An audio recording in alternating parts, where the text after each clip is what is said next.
Hello दोस्तों, आज हम नए टॉपिक के साथ पुनः इस पंचायत राज व्यवस्था को पूरा करते हैं। हमने कल पढ़ा था कि ग्राम पंचायत के बारे में पढ़ा था। पंचायती राज व्यवस्था के जो 3 स्तर थे उनमें क्या समानताएं थी उनके बारे में पढ़ा था। और पंचायती राज व्यवस्था के संदर्भ में कुछ जो हमने पढ़ा था, थोड़ा संक्षिप्त जानकारी मैं आपको वापस दे रहा हूं, जो एग्जाम में ज़्यादा क्वेश्चन पूछे जाते हैं। सबसे पहला क्वेश्चन जो पूछा जाता है वह कौन से भाग में पंचायती राज व्यवस्था का उल्लेख मिलता है। भाग यानी पंचायती राज व्यवस्था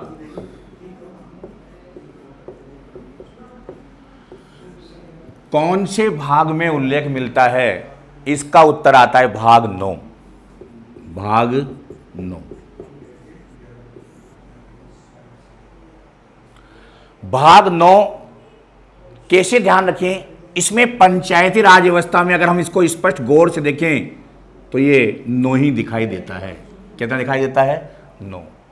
अर्थात इसका उल्लेख भाग 9 में किया गया है। ये सबसे इंपॉर्टेंट जानकारी है पंचायती राज व्यवस्था के बारे में। दूसरा,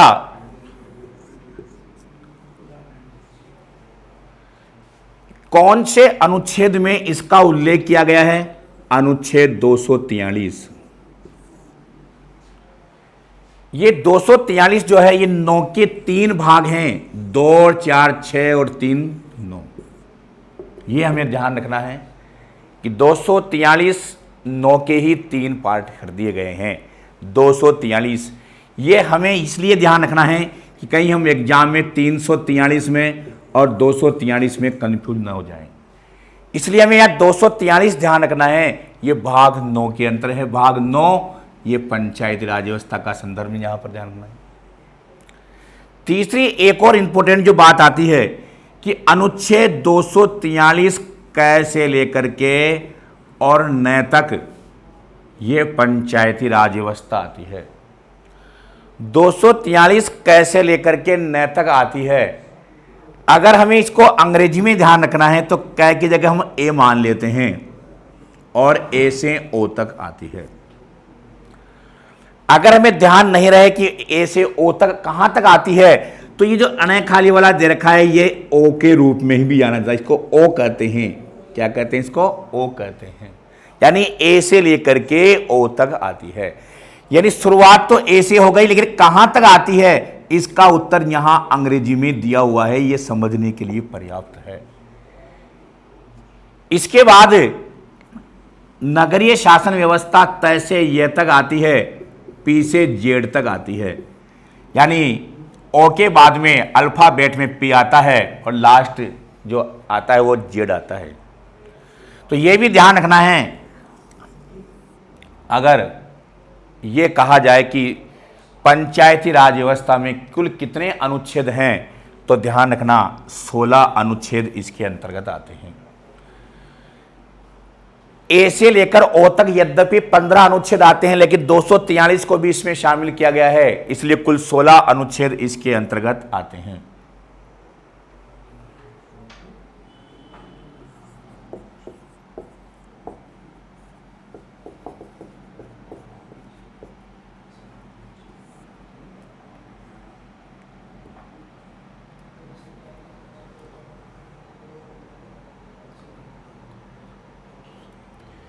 इसके अलावा अगर हम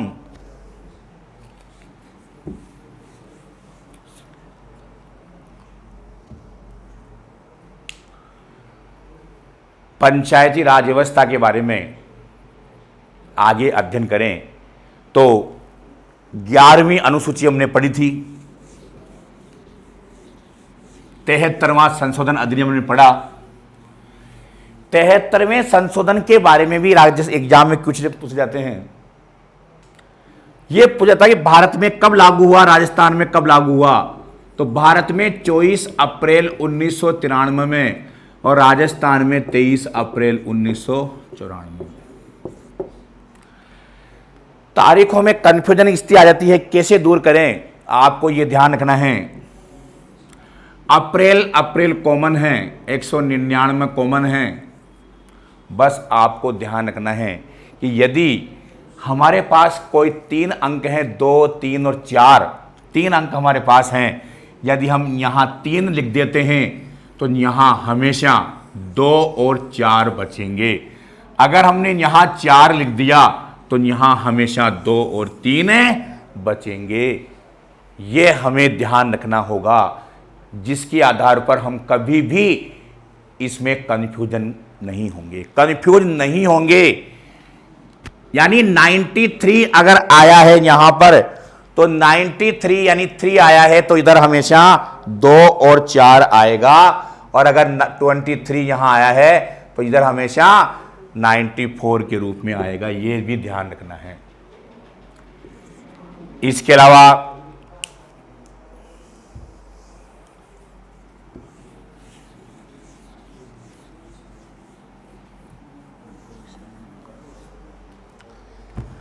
ग्राम पंचायत के बारे में हमने पढ़ा। ग्राम पंचायत के बाद हम पढ़ते हैं ग्राम सभा के बारे में।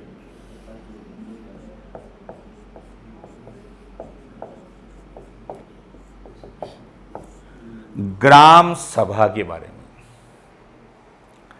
यह ग्राम सभा, अगर हम इसके बारे में बात करें, सबसे पहला पॉइंट हम देखें तो राजस्थान सरकार के द्वारा एक समिति बनाई गई थी जिसका नाम था सादिक अली समिति।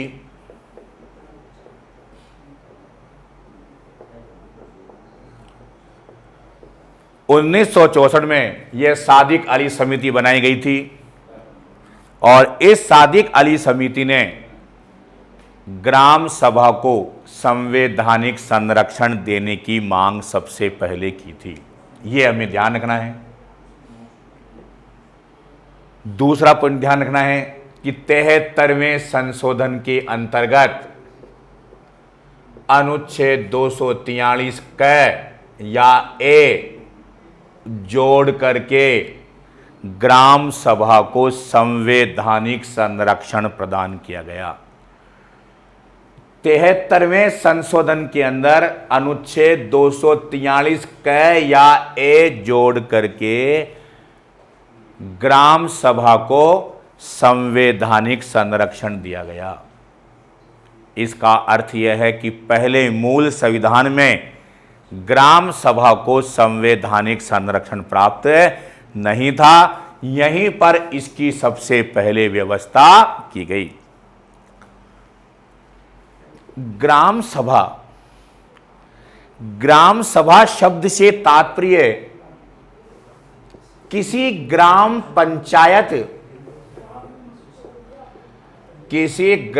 पंचायत क्षेत्र में जितने भी पंजीकृत वयस्क मतदाता, ग्राम पंचायत क्षेत्र में जितने भी पंजीकृत वयस्क मतदाता होते हैं वही ग्राम सभा के सदस्य कहलाते हैं। यानी ग्राम सभा से तात्पर्य क्या है? ग्राम सभा से तात्पर्य एक ग्राम पंचायत क्षेत्र में, एक ग्राम क्षेत्र में नहीं आएगा उत्तर। एग्जाम में जो ऑप्शन आते हैं वहां एक ग्राम भी ऑप्शन में आता है, एक ग्राम के सभी वयस्क मतदाता आ जाता है, लेकिन वहां नहीं आएगा।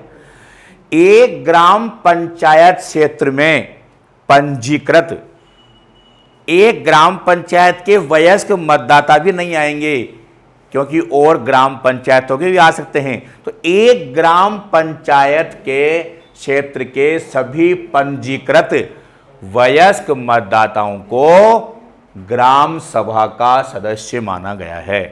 यानी ग्राम सभा में कौन शामिल होता है? तो हमारा उत्तर आएगा एक ग्राम पंचायत क्षेत्र के सभी पंजीकृत वयस्क मतदाता। ग्राम सभा, ग्राम सभा की बैठक अगर हम बात करें तो ग्राम सभा की बैठक वर्ष में 4 बार निर्धारित की गई है। 4 बैठकें बुलाई जाती है वर्तमान में। कम से कम 2 बैठकें बुलाना आवश्यक होता है, लेकिन वर्तमान में 4 बैठकें बुलाई जाती है। 4 बैठकें। पहली बैठक 26 जनवरी को,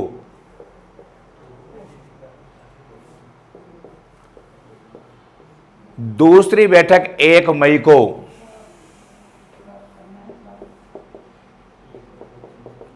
तीसरी 15 अगस्त और चौथी 2 अक्टूबर। ये 4 बैठकें ग्राम सभा की प्रतिवर्ष बुलाई जाती है। यदि आवश्यकता महसूस होती है तो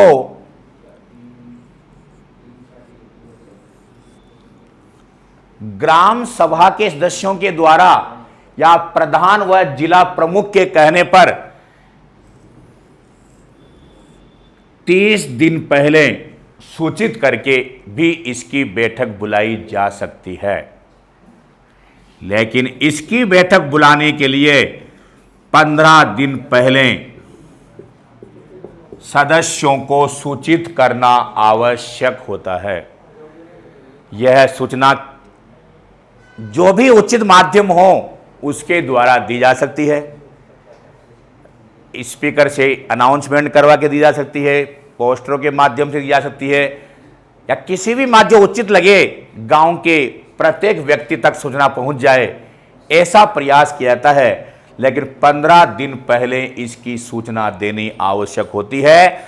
और मैंने कहा ग्राम सभा के सदस्य या प्रधान और जिला प्रमुख 30 दिन की पहली सूचना देकर के भी इसकी बैठक बुला सकता है।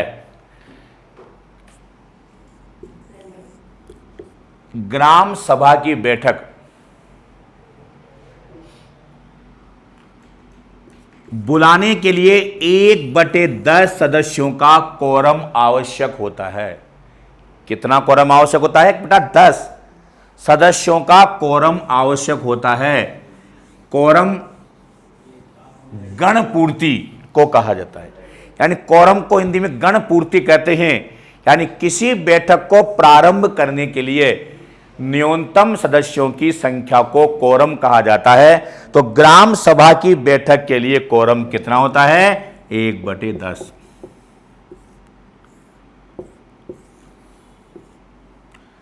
ग्राम पंचायत, पंचायत समिति और जिला परिषद की बैठक के लिए कोरम 1/3 होता है, लेकिन यहां ग्राम सभा की बैठक के लिए कोरम 1/10 निर्धारित किया गया है। कोरम को गणपूर्ति कहा जाता है।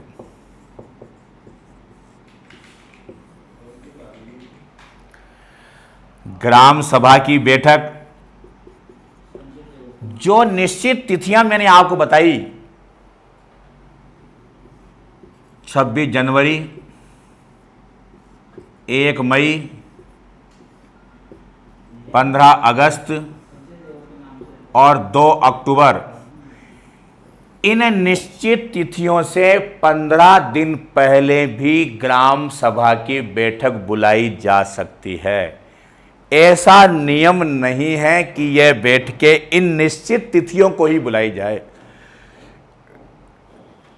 इनसे 15 दिन पहले सूचना दे करके भी ग्राम सभा की बैठक बुलाई जा सकती है।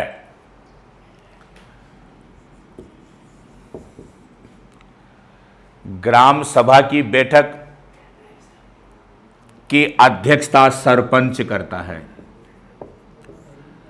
उसकी अनुपस्थिति में उप सरपंच ग्राम सभा की बैठक की अध्यक्षता करता है। इसकी बैठक में ग्राम के विकास से संबंधित योजनाओं पर विचार विमर्श किया जाता है। ग्राम के विकास से संबंधित योजनाओं पर विचार विमर्श यहीं पर किया जाता है। ग्राम सभा की बैठक में नरेगा कार्यक्रम का मूल्यांकन किया जाता है। यहाँ की बैठक में तो ग्राम सभा का प्रमुख कार्य क्या हो गया? ग्राम के विकास से संबंधित योजनाओं पर विचार विमर्श करना, यह ग्राम सभा का कार्य है। 73वें संशोधन के अंदर ग्राम सभा के कार्यों को ऐच्छिक कार्य के रूप में स्वीकार किया गया, यानी राज्य सरकार अपनी इच्छा अनुसार इनके कार्यों का निर्धारण कर सकती है। ग्राम सभा पूरे देश की शासन व्यवस्था के अंतर्गत एक ऐसी निकाय है, ऐसी संस्था है जहां हमें प्रत्यक्ष लोकतंत्र की झलक देखने को मिलती है।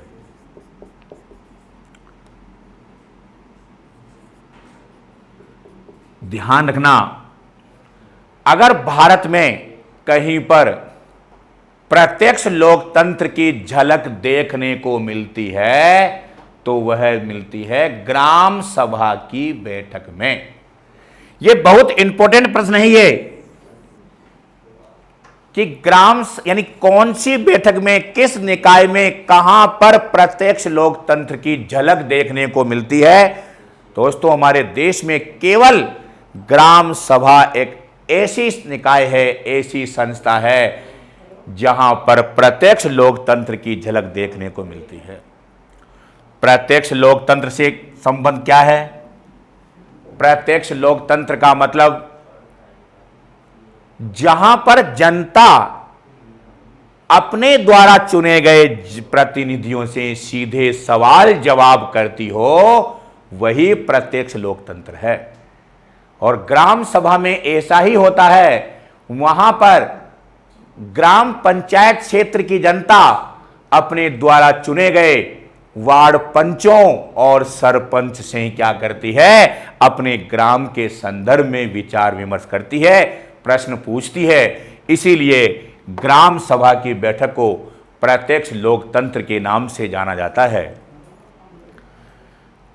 ग्राम सभा की पहली बैठक राजस्थान के अंदर, ग्राम सभा की पहली बैठक 1999 में जयपुर जिले में सांगानेर के निकट मुहाना स्थान पर बुलाई गई थी।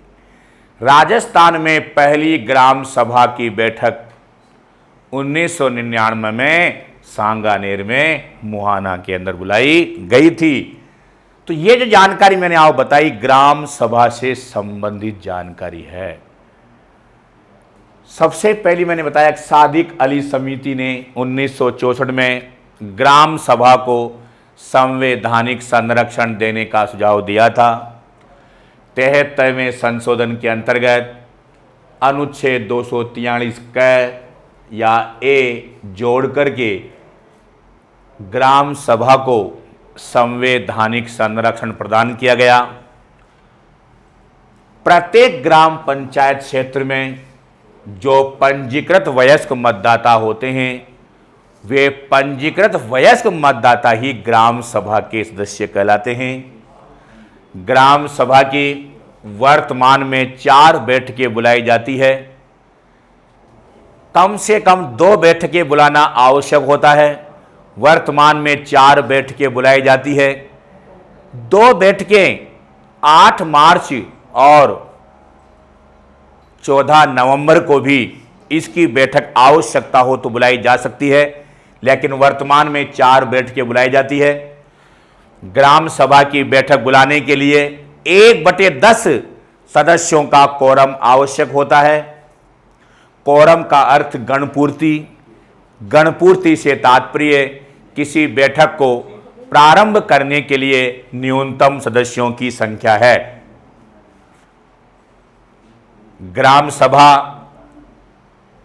की बैठक की अध्यक्षता सरपंच करता है। उसकी अनुपस्थिति में उप सरपंच उसकी अध्यक्षता करता है। ग्राम के विकास से संबंधित कार्यक्रमों और योजनाओं पर विचार विमर्श यहाँ किया जाता है। और हम कहें कि 73वें संशोधन के अंतर्गत इसका प्रावधान किया गया। भारत में यदि कहीं पर प्रत्यक्ष लोकतंत्र की झलक देखने को मिलती है तो वह केवल ग्राम सभा की बैठक में ही देखने को मिलती है। और कहीं पर देखने को नहीं मिलती। ग्राम सभा की बैठक 15 दिन पहले सूचना देकर के बुलाई जा सकती है। ग्राम सभा के सदस्य 23 दिन पहले सूचित करके भी ग्राम सभा की विशेष बैठक आयोजित कर सकते हैं।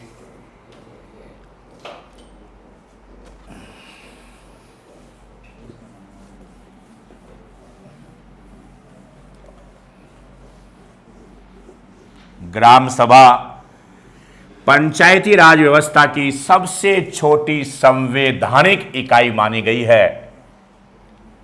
सबसे छोटा स्तर ग्राम पंचायत है। संवैधानिक इकाई के रूप में ग्राम सभा को माना गया है, लेकिन सबसे छोटी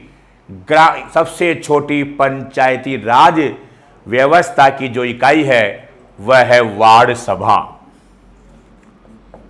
वार्ड सभा पंचायती राज व्यवस्था के अंदर, ग्राम पंचायत के अंदर हमने ग्राम सभा पढ़ा। ग्राम सभा के बाद हम पढ़ेंगे वार्ड सभा। वार्ड सभा में सबसे पहला पॉइंट, पंचायती राज व्यवस्था की सबसे छोटी इकाई है।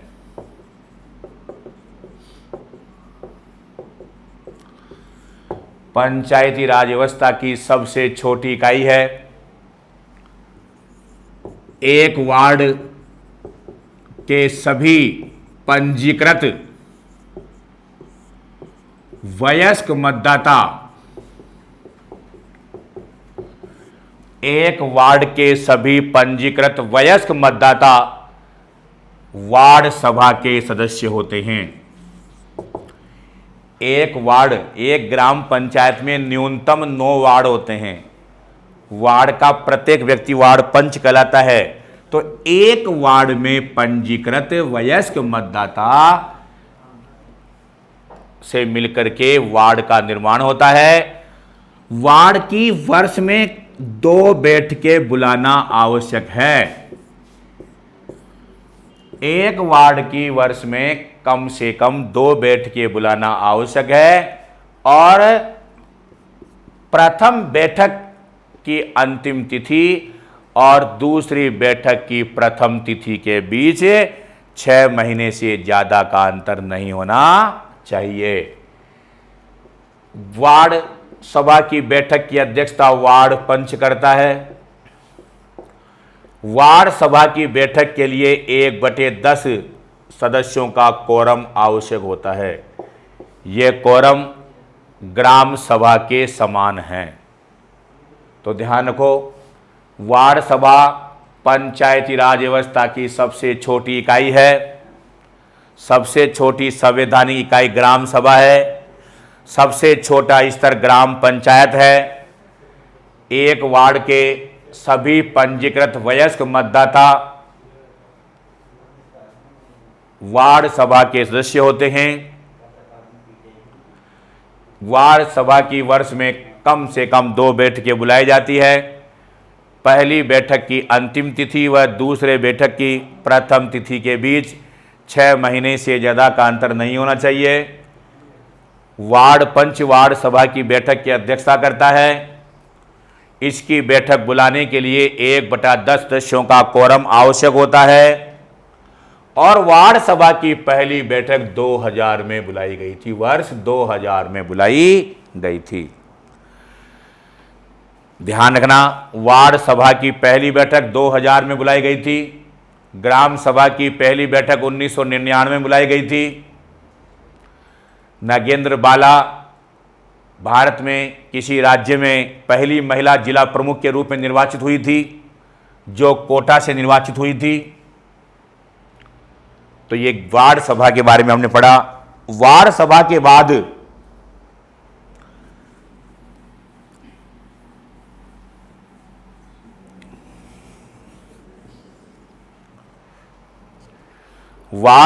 बाद हम पढ़ते हैं ग्राम सचिवालय के बारे में। ग्राम सचिवालय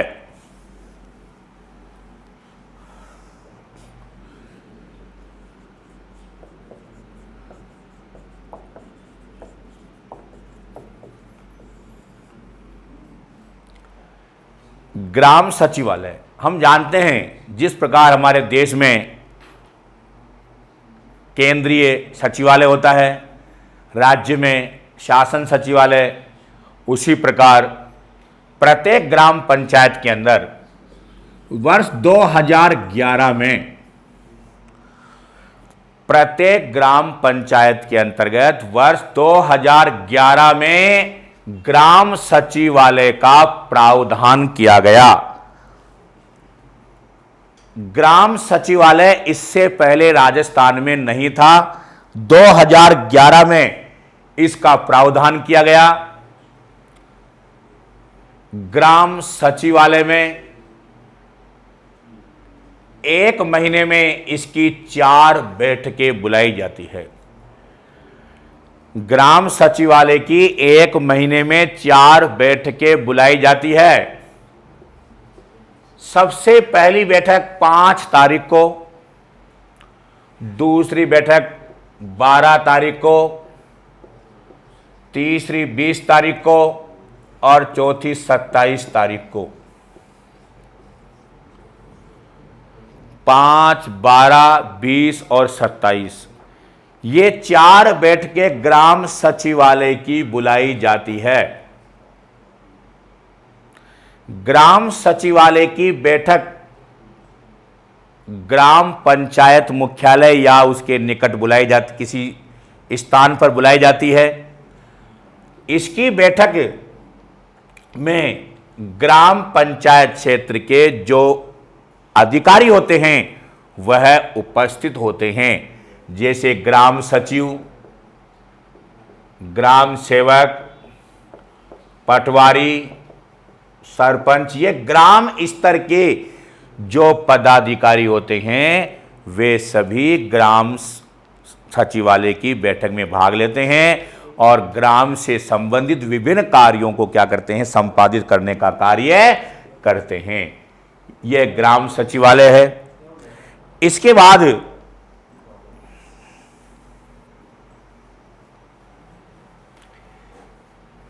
दो 2008 में संसद के द्वारा ग्राम न्यायालय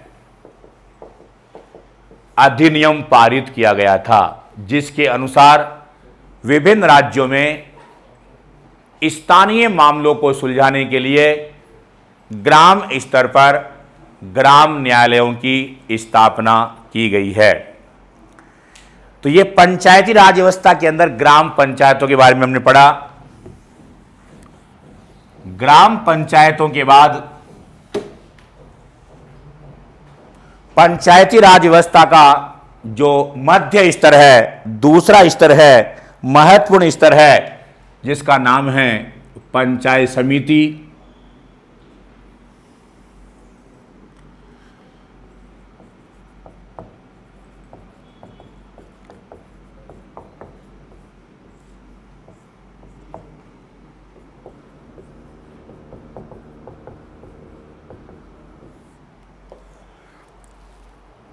पंचायत समिति और जिला परिषद,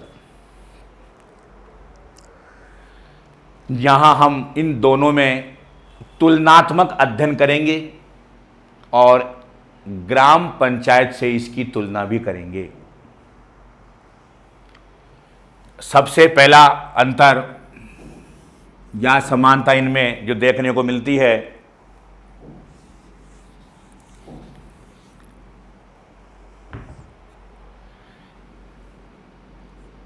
बलवंत राय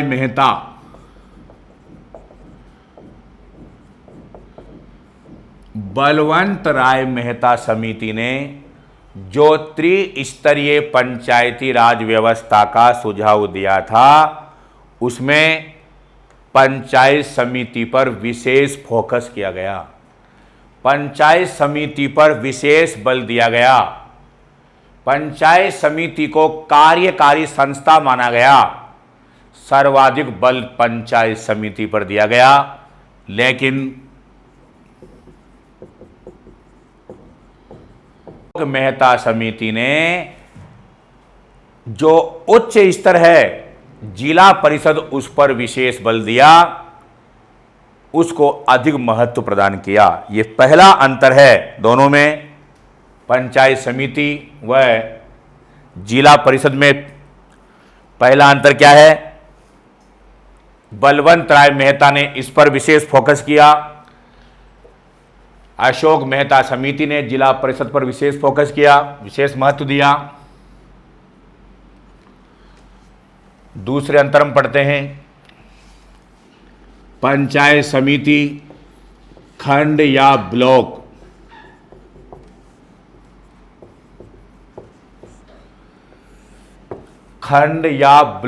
स्तर पर गठित की जाती है। खंड या ब्लॉक स्तर पर गठित की जाती है और ये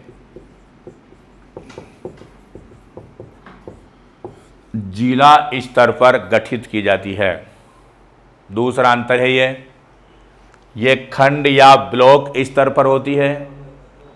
वर्तमान में राजस्थान के अंदर 343 पंचायत समितियां हैं, 33 जिला परिषद है। यहां पंचायत समिति का प्रावधान किया गया है। चौथा अंतर, पंचायत समिति में प्रधान, उप प्रधान,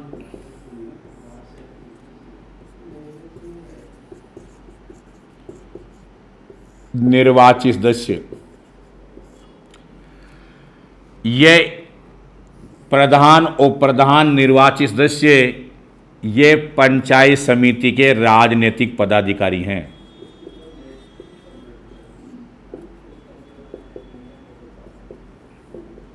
या जनप्रतिनिधि हैं।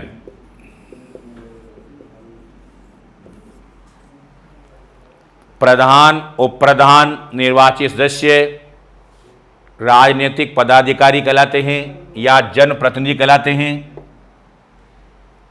इसमें जिला प्रमुख,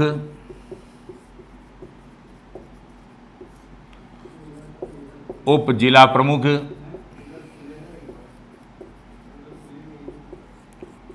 व निर्वाचित सदस्य ये इसके प्रमुख राजनीतिक अधिकारी व जनप्रतिनिधि हैं। ये चौथा अंतर इसमें हो गया। प्रधान और उप प्रधान इनका चुनाव प्रत्यक्ष रूप से होता है,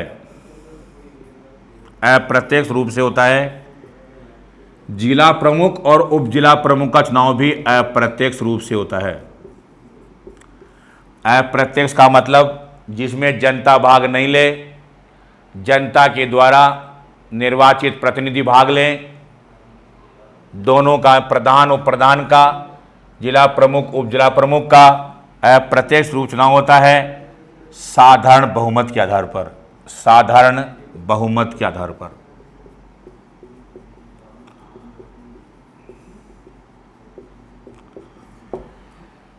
साधारण बहुमत का मतलब उपस्थित सदस्यों का आधे से एक ज्यादा। यदि किसी जिला परिषद की बैठक में 17 मेंबर उपस्थित होते हैं तो 9 सदस्य अविश्वास प्रस्ताव को पारित करने के लिए आवश्यक होते हैं। अगर 15 मेंबर पंचायत समिति में हैं, बैठक में उपस्थित हुए, तो वहां 8 मेंबर अविश्वास प्रस्ताव को पारित करने के लिए आवश्यक होते हैं। तो अप्रत्यक्ष रूप से साधारण बहुमत के द्वारा इनका निर्वाचन होता है। अप्रत्यक्ष रूप से साधारण बहुमत के द्वारा निर्वाचन होता है, लेकिन अविश्वास प्रस्ताव लाने के लिए 3/4 बहुमत आवश्यक होता है। इसमें भी 3/4 बहुमत आवश्यक होता है और इसमें भी 3/4 बहुमत आवश्यक होता है, लेकिन इनका चुनाव करने के लिए साधारण बहुमत आवश्यक होता है।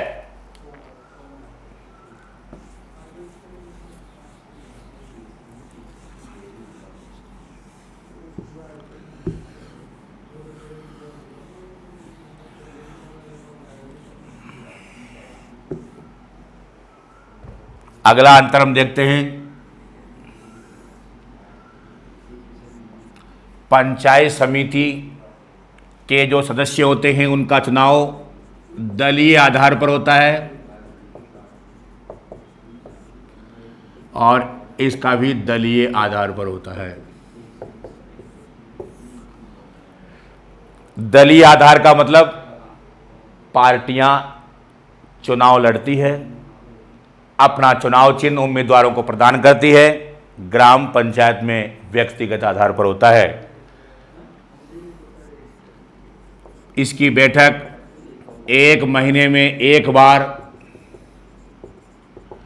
पंचायत समिति मुख्यालय पर बुलाई जाती है। 3 महीने में एक बार जिला परिषद मुख्यालय पर बुलाई जाती है। इसकी बैठक की अध्यक्षता प्रधान करता है, जिला प्रमुख करता है। साधारण बैठक बुलाने के लिए 10 दिन पहले, विशेष बैठक बुलाने के लिए 7 दिन पहले सदस्यों को सूचित करना आवश्यक होता है, जबकि ग्राम पंचायत में साधारण बैठक बुलाने के लिए 7 दिन पहले और विशेष बैठक बुलाने के लिए 3 दिन पहले सदस्यों को लिखित रूप में सूचित करना आवश्यक होता है।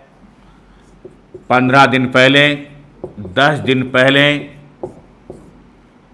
जिला परिषद में साधारण बैठक बुलाने के लिए 15 दिन पहले,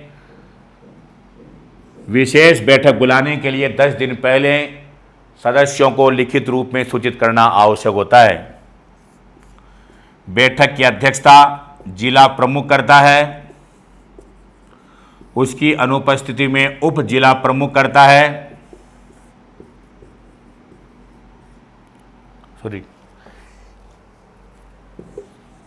इसमें पंचायत समिति में बैठक की अध्यक्षता प्रधान करता है, उसकी अनुपस्थिति में उप प्रधान करता है।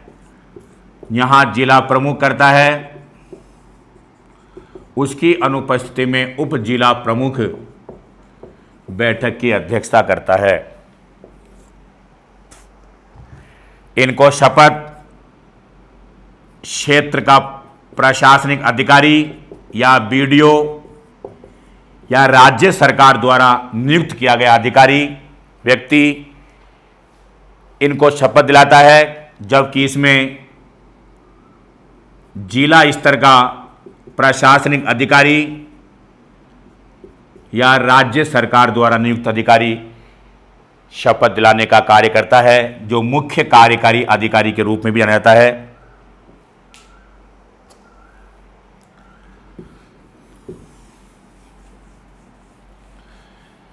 पंचायत समिति में मुख्य कार्यकारी अधिकारी बीडीओ होता है, जो पंचायत समिति में बैठता है। इसमें मुख्य कार्यकारी अधिकारी सीईओ होता है, मुख्य कार्यकारी अधिकारी, जो यहाँ की प्रशासनिक व्यवस्थाओं को नियंत्रित करने का कार्य करता है। चुनाव प्रचार के लिए 2 सप्ताह का समय दिया जाता है। इसमें भी 2 सप्ताह का समय दिया जाता है, लेकिन चुनावी शोर शराबा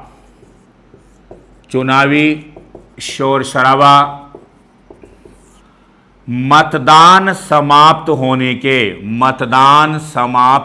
के 48 घंटे पहले समाप्त हो जाता है।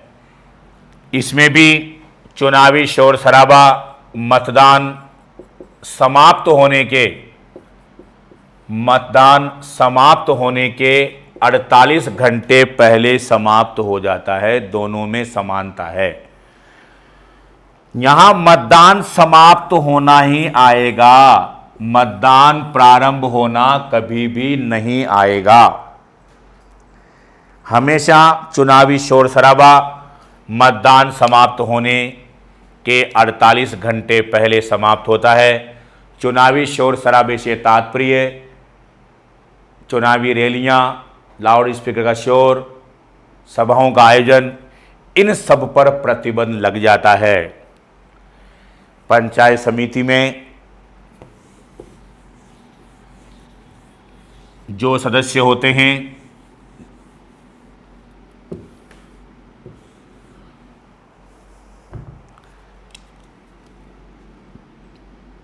इसके निर्वाचित सदस्य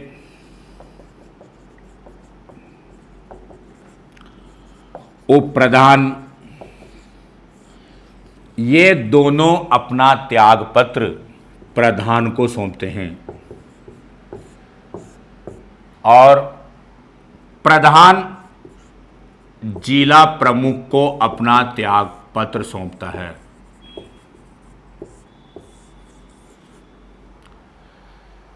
ध्यान रखना, पंचायत समिति के निर्वाचित सदस्य और उप प्रधान अपना त्याग पत्र प्रधान को सौंपते हैं।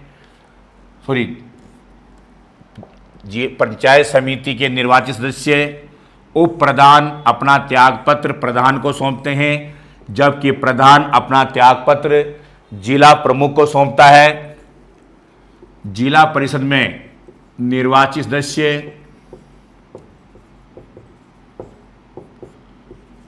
उप जिला प्रमुख, ये दोनों अपना त्याग पत्र जिला प्रमुख को सौंपते हैं और जिला प्रमुख संभागीय आयुक्त को अपना त्याग पत्र सौंपते हैं। पंचायत समिति के निर्वाचित सदस्य उप प्रधान अपना त्याग पत्र प्रधान को सौंपते हैं। प्रधान जिला प्रमुख को अपना त्याग पत्र सौंपता है। जिला परिषद के निर्वाचित सदस्य उप जिला प्रमुख अपना त्याग पत्र जिला प्रमुख को सौंपते हैं, जबकि जिला प्रमुख संभागीय आयुक्त को अपना त्याग पत्र सौंपता है। ये संभागीय आयुक्त संभाग में बैठता है। राजस्थान में 7 संभाग हैं और संभागीय आयुक्त को अपना त्याग पत्र सौंपते हैं। संभागीय आयुक्त प्रशासनिक क्षेत्र का अधिकारी होता है। इसके अलावा पंचायत समिति में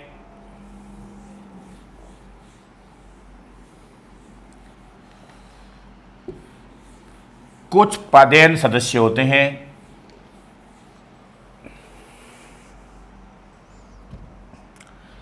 पंचायत समिति में कौन कौन पदेन सदस्य होते हैं?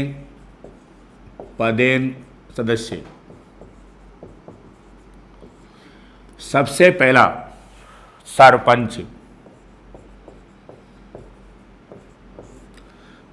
एक पंचायत समिति क्षेत्र में आने वाले जितने भी सरपंच होते हैं वह पंचायत समिति के पदेन सदस्य होते हैं।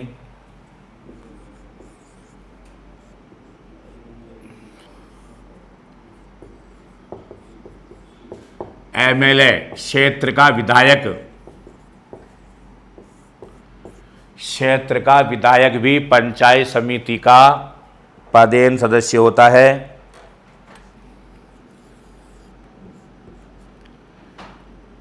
क्षेत्र में पंजीकृत जिला परिषद का सदस्य,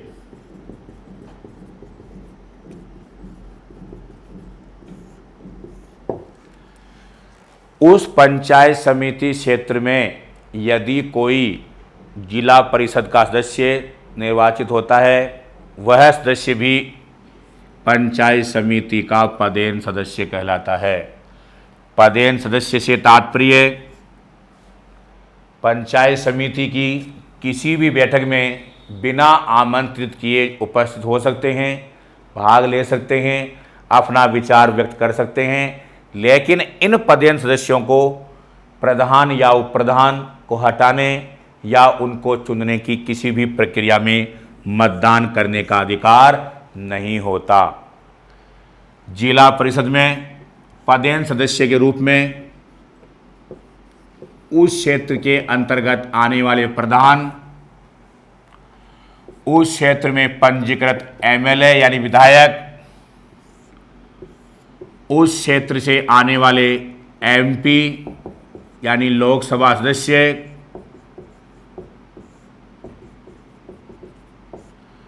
राज्यसभा सदस्य,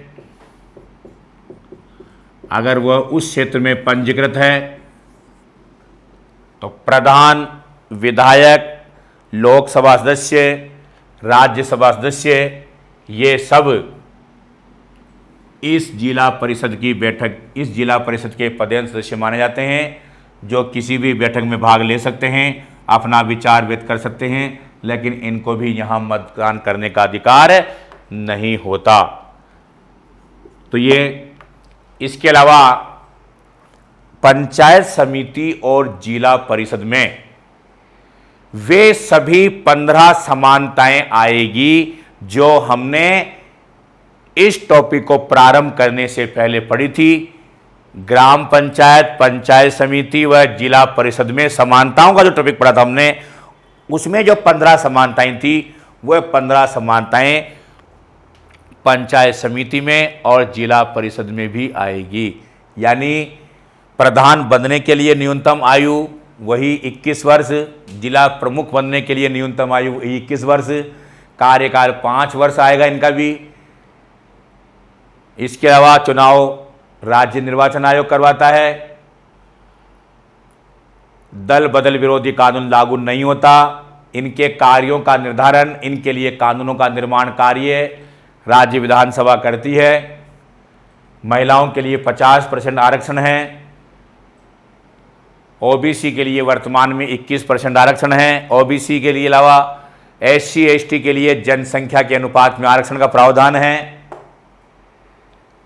नवंबर 1995 के अनुसार 3 संतानों वाले व्यक्ति चुनाव लड़ने के अयोग्य होते हैं। 2014-15 के अध्यादेश व कानून के अनुसार जिनके घर में शौचालय है वही व्यक्ति जिनका चुनाव लड़ सकते हैं।